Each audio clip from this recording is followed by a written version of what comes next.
So this is the project I did for my art test. It was an inventory system. If we open it up right here, it starts off with 10 inventory slots, but we can easily change that by going to this inventory size variable right there, changing it to 15,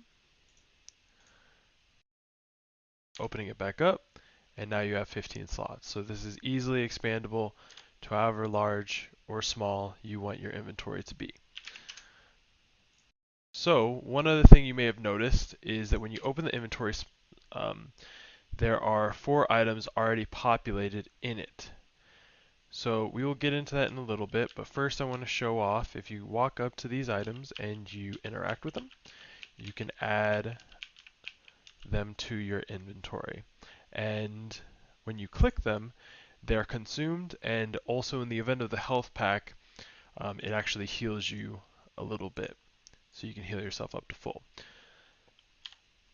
So the way I created the inventory is it is an array of structs. A struct is basically a way of holding a variety of different variables into one specific type.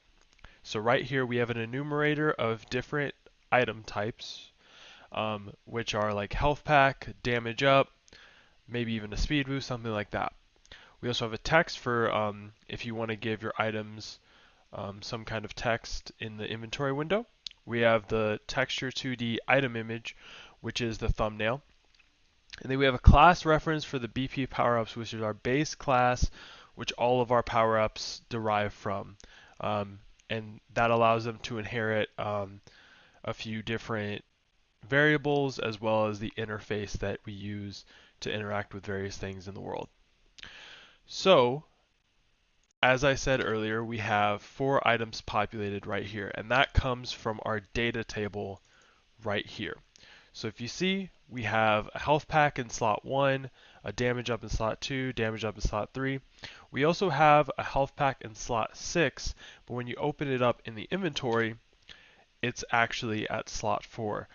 These slots are just rows that are named in an Excel file that we imported from. So they don't actually correspond with the actual slot in the inventory itself.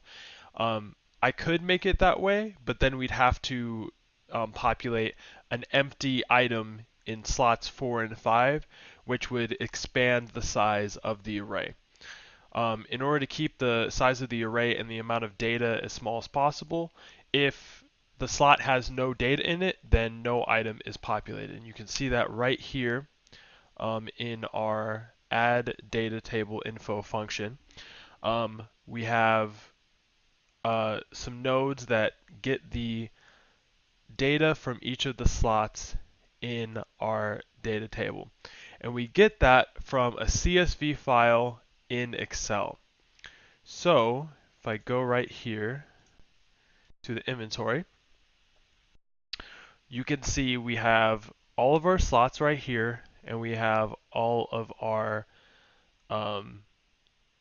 different items. So what I can do is I can actually delete this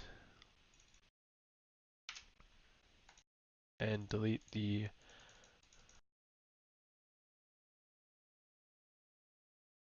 item class right there. And then we can do another health pack right here with a health icon, which this is just the name of a texture2D file in the project.